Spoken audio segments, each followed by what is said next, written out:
As you know, of course, all the EGP programs, all the European joint programs work with co-funding supports, and they show this typical triangular collaboration between science and European policy level and member states. So it is therefore a pleasure to introduce to you the Latvian policymaker, head of the Sustainable Agricultural Development Division of Latvia, Kristina Sirma.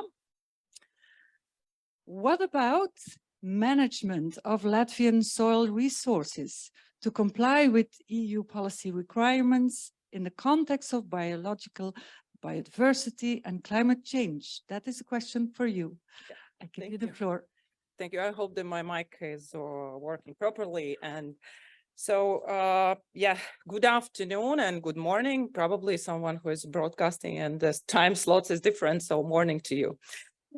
Dear guest and distinguished colleague, on behalf of Ministry of Agriculture of Latvia, I welcome you all. It is my pleasure to be here in University of Latvia among high-level soil scientists and researchers. One of the goals of the United Nations 2030 Agenda of Sustainable Development, and our university rector already mentioned it in the opening speech on UN goals, is so one of this goal is restoration of degraded land and soil.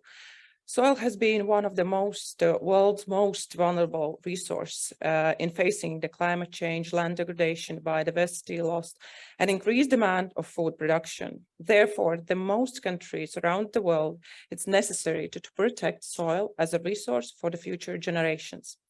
Today, Ministry of Agriculture is putting a large focus on soil protection, sustainable soil management for the food production and ecosystem services.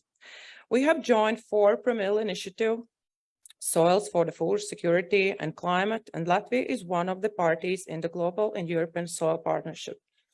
One thing that Latvia can be proud of, we have green territories, a lot of green territories, rural areas and forests, which make up to 89% of total land area. Latvia is the second in the EU with the agricultural land hectares per person, 4th most forested country in Europe. These territories are almost also the biggest treasure, and we acknowledge that if we want to explore a natural resource such as soil, air, water, we must do it in a smart, coherent way. The pressure on land unit is increasing. With the EU Green Deal, a lot of EU strategies, initiatives, and proposals have set targets that might have an impact on the land use. The fight for land is hence than ever, and therefore we need to advocate for soil. With all the pressure, biomass, food production, green transition, which such as soil and wind and solar energies, various restoration measures, we need to keep in mind that soil is at the bottom of the all, and we must keep our soil healthy and alive. So there is on a banner, you can see it and read. On the note, we see that EU Green Deal strategies, regulations, directives all include soils in one way or another, and it is good to connect those files. However, when we come to goals and concrete action, it is necessary to understand that each specific country can do to reach them. There is not one measure that all countries can do. There are regional specificities that must be considered. Therefore, in taking decisions or providing or proposing new EU-wide initiatives, it is crucial to consider the economic, geographic, climatic, and environmental differences of each country, as they can vastly impact the possibility of countries to reach those goals. Also, we need to keep in mind that at the end of the day, the land managers, farmers, foresters will be the one carrying out measures to contribute to achieving of said targets. Therefore, research community and policy makers cannot make decisions on their own. Land managers must be included. However, To include land managers, we also need to improve the educational and consultation system to include a more holistic approach to the soil science. The land manager should make decisions based on the research and knowledge gained from the professionals in the field. From my point of view, we need more soil scientists, soil consultants that would be able to build capacities for the land managers. Soil is the basis of everything. We need to strengthen the knowledge base for it. World Economic Forum reports on the global risks each year. The report of 2023 identifies that in the next 10 years, the greatest risks will be environmental. Failure of mitigation climate change, failure to adapt to climate change, natural disasters and extreme weather events, and biodiversity loss and ecosystem collapse are the top 4 risks. And we can see that they are all connected with soil as well. Without good basis for soil research, we cannot escape these risks. With climate change, with expansion of urban areas, with the new agricultural land, we acknowledge that the biodiversity loss is happening in front of our eyes.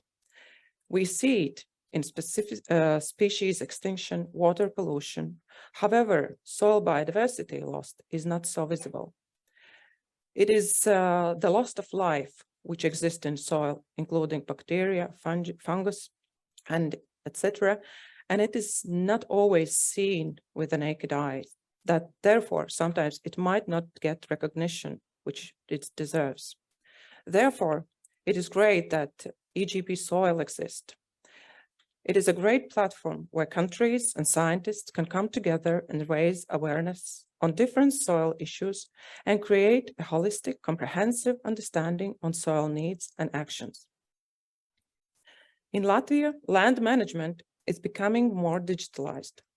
Latvian National Plant Protection Agency is creating agricultural land management system that would join various data in one platform. However, we must think about how to use data, use it effectively, and how to make it available for reuse. This is also where we are looking forward to be in the Horizon Europe Partnership Agriculture of Data. At this partnership, we'll learn to use the vast amount of data that are already available. I'm grateful that with the help of University of Latvia, we are adjusting and updating the Latvian national soil classification with the world reference-based classification system. More about this project, E2Soil Agri, you can find on the official website of the ministry. And I hope that about this project you will hear in some, maybe in other days. Regarding climate change, in Latvia, agriculture makes up to 21% of non-ETS GHG emissions, so no trading system. Almost half of that is from agriculture soil, and a large part is from organic soils, which is a great issue not only on a national but global level as well. However, cropland and grassland organic soil definition in GHG national inventory reports differs between member states. Some member states are accounting only histosoils as organic soils in their national inventories, while others, histosoils and other organic soils. At the moment, there are political discussions around the new EU nature restoration regulation that suggests rewetting organic soils as a restoration measure. And this is a big challenge for Latvia.